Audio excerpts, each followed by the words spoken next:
যে কোনো একটা বিপ্লব টিকিয়ে রাখার জন্য একটা প্রোক্লেমেশন দরকার হয়। আমাদের মুক্তিযুদ্ধেরও কিন্তু একটা প্রোক্লেমেশন ছিল। তো এই বিপ্লবেরও একটা প্রোক্লেমেশন থাকা দরকার ছিল, এবং সেটা আসার জন্য সঠিক সময় ছিল আপনার জুলাই মানে আগস্টের ফার্স্ট উইক, অর্থাৎ 5 তারিখের পরে। রাজনৈতিক, হ্যাঁ, একটা রাজনৈতিক দলে এক ছাত্র রাজনীতির মধ্য দিয়ে শব্দ রাজনীতি দল ছাত্র রাজনীতির মধ্য দিয়ে গড়ে ওঠে, তারপরে সে যুব রাজনীতিতে যায়, তারপরে মূল রাজনীতিতে আসে, তারপরে এমপি হয়, তারপরে মন্ত্রী হয়। থেকে কোনো ছাড় নিতে হলে সেটা বাংলাদেশের সাথে কথা বলে নিতে হবে। বাংলাদেশের সমস্যার সমাধান বাংলাদেশের ভেতরে আছে, 56,000 বর্গ মাইলের মধ্যে আছে। এটা নিউ ইয়র্কে, এটা লন্ডনে বা অন্য কোথাও থাকতে পারে না।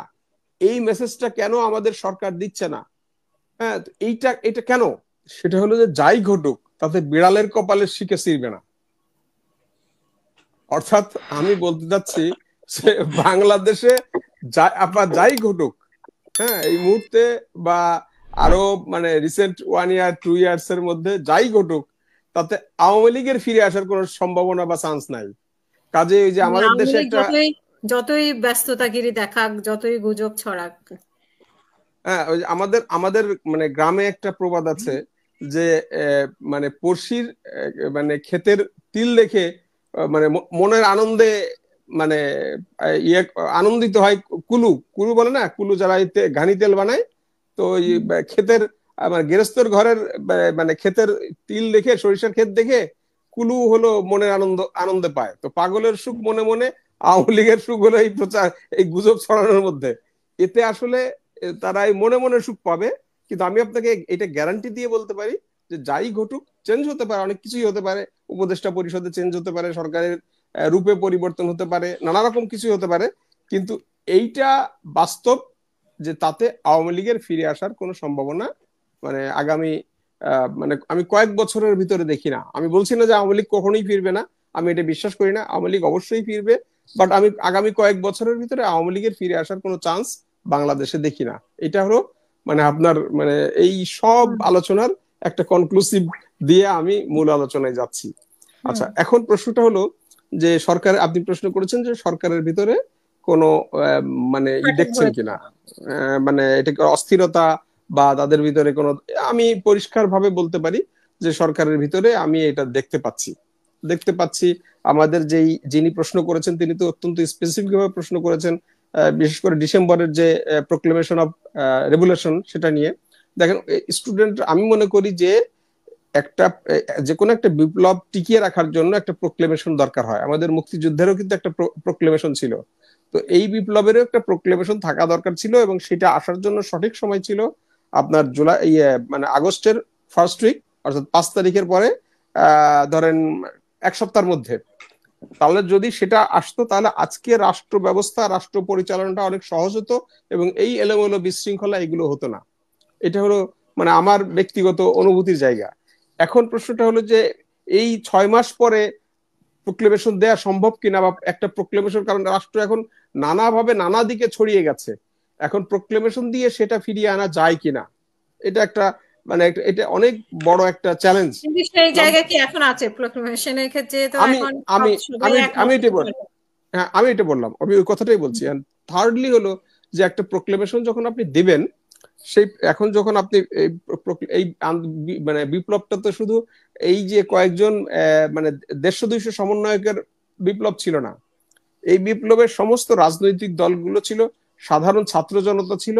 কাজেই প্রত্যেকের চাহিদা বা প্রত্যেকের স্বপ্ন, প্রত্যেকের ডিমান্ড এখানে আপনার থাকতে হবে। যে কথাগুলো রাজনৈতিক দলগুলো বলেছে এবং সরকারও মেনে নিয়েছে যে না, আসলেই সব রাজনৈতিক দলের মতের ভিত্তিতে একটা প্রোক্লেমেশন হওয়া উচিত, এবং সেই ধরনের প্রোক্লেমেশন এই সমন্বয়করা মেনে নিয়েছে যে সেই প্রোক্লেমেশনটা হলে এই প্রোক্লেমেশনটা টেকসই হবে এবং সেটা বাস্তবায়ন করা সম্ভব, বাস্তবায়নযোগ্য হবে।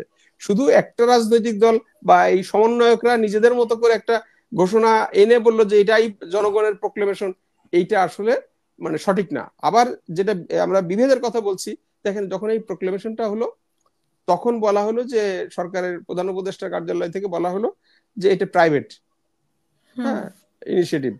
তারপরে বলা হলো যে না, সরকার এইটা মানে সরকারের পক্ষ থেকে প্রোক্লেমেশন দেওয়া হবে। তারপরে বলা হলো যে না, সরকার কোনো প্রোক্লেমেশন দেবে না। তারপরে আবার বলা হলো যে না, সরকার রাজনৈতিক দলগুলো দেবে, সরকার একটা এটা ফ্যাসিলিটেট করবে। এখন আবার বলা হচ্ছে যে না, সরকার সবার কাছে লিখিত মতামত চেয়েছে।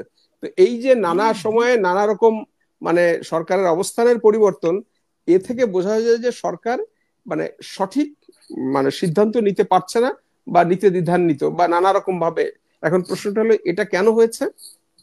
এটা হওয়ার একটা বড় কারণ হলো, ওই ধরেন আপনি যদি ক্লাস 5-এর একটা স্টুডেন্টকে যদি আপনি মানে গ্রাজুয়েশনের ক্লাসে বসিয়ে দেন, অনার্সের ক্লাসে বসিয়ে দেন, যে অবস্থাটা হবে, বা বিসিএস পাশ করা একটা ছেলেকে যে হয়তো এইমাত্র ক্যাডার থেকে পিএটিসি থেকে বেরিয়ে আসছে, তাকে যদি সচিব পদে বসিয়ে দেন, তাহলে যে অবস্থা হবে সেই অবস্থাটা হয়েছে।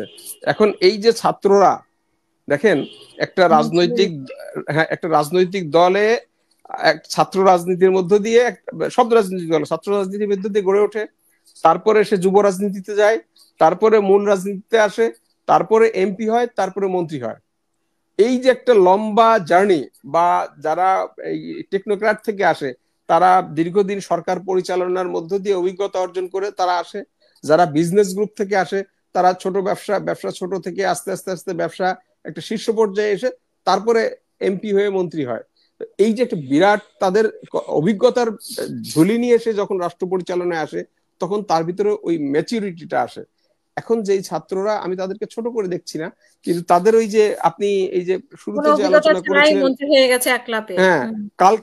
কালকে নাহিদ একটা পোস্ট দিলেন, হ্যাঁ, এবং বেশ বিপ্লবী, এবং তাতে বিএনপি কে খুব অ্যাটাক করলেন, এবং সেই বিপ্লবকে, সেই মানে পোস্টকে আবার আসিফ, মানে আমাদের যে যুব উপদেষ্টা, তিনি সেটাকে আবার মানে শেয়ার করলেন, তাকে ফোন করে।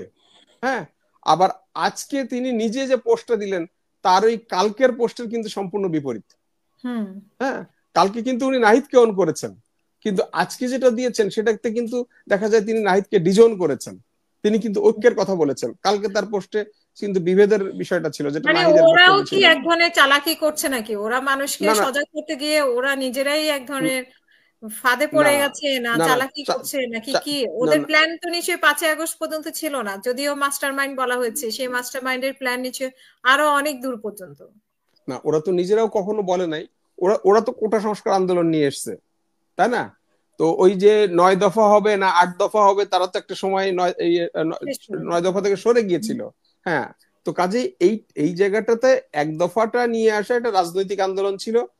আমি সেই জায়গাটাতে যেতে চাচ্ছি না, বাট আমি আপনাকে একটা পজিটিভ জায়গায় এনে আমার বক্তব্য শেষ করতে চাই, এবং দেশের মানুষকে এই যে গুজব গুজব লীগ এ থেকে বের করে মানুষকে একটা আশ্বাসের জায়গা থেকে এনে আমি আমার বক্তব্য শেষ করতে চাই। সেটা হচ্ছে, আপনি এই এর পরে যখন আপনি দেখেন, আজকে ভারত কিন্তু বসে নেই।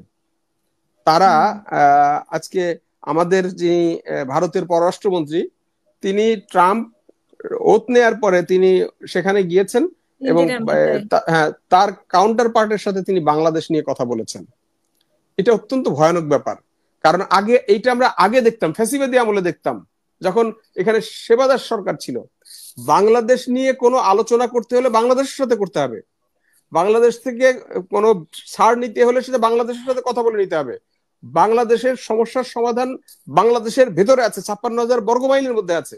এটা নিউ ইয়র্কে, এটা লন্ডনে বা অন্য কোথাও থাকতে পারে না। এই মেসেজটা কেন আমাদের সরকার দিচ্ছে না? হ্যাঁ, এটা কেন?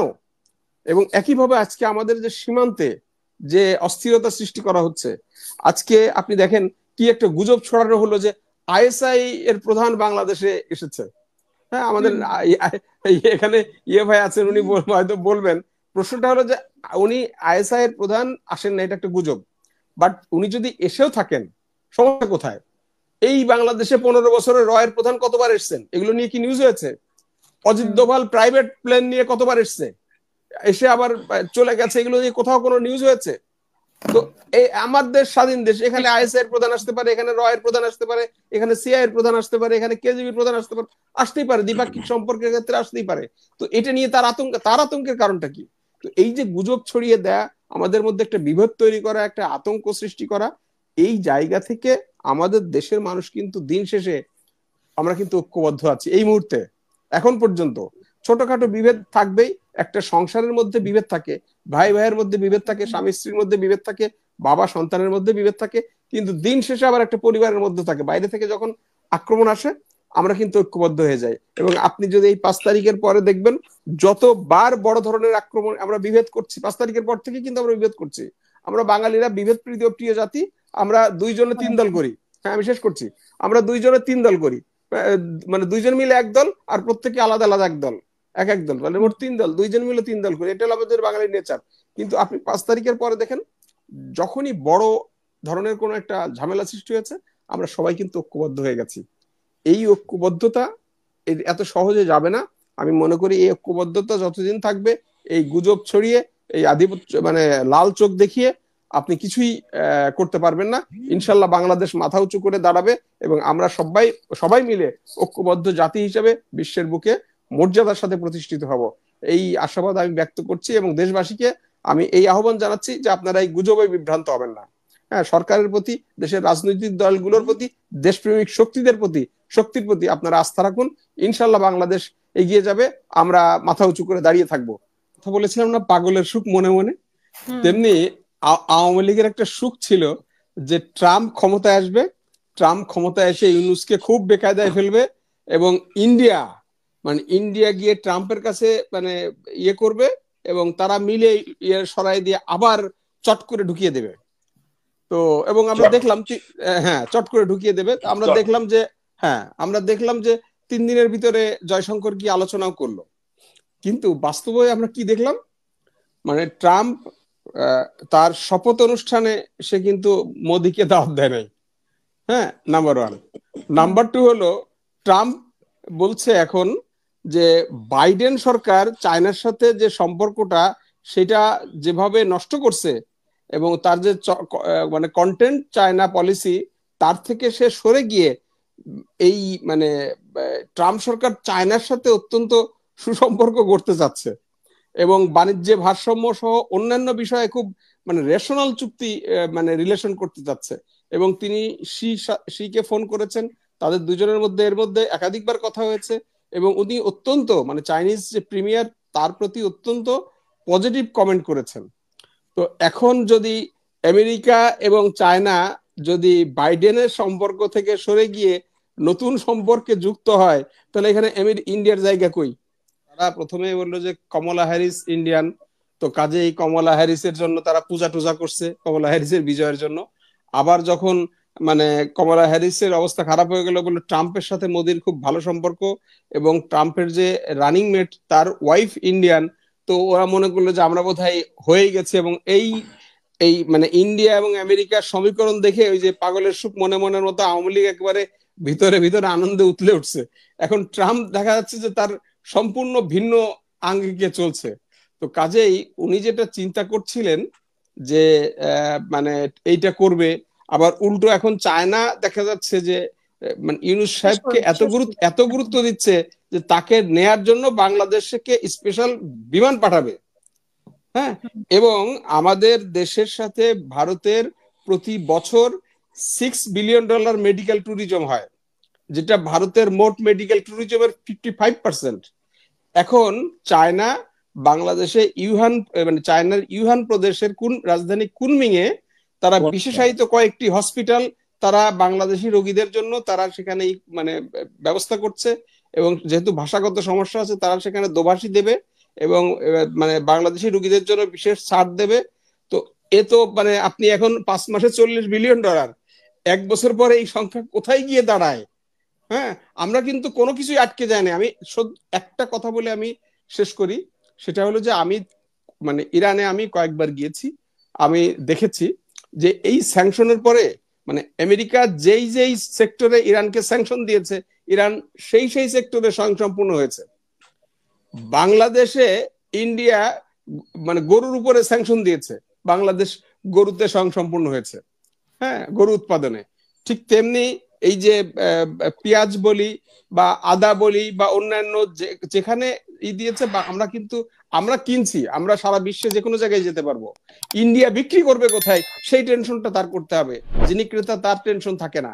সেই কারণে আমরা আমি শেষ করছি, সেই কারণে আমরা আসলে মানে আমরা এগিয়ে যাচ্ছি ভারতকে তার অস্তিত্ব নিয়ে চিন্তা করতে হবে, আমাদের কি নিয়ে চিন্তা করার কোনো কারণ নাই। যেটা আসলে আমাদের হাসিন ভাই বলছিল, আমি হাসিন ভাইকে অ্যাড করলাম। হাসিন ভাই please continue, I am sorry.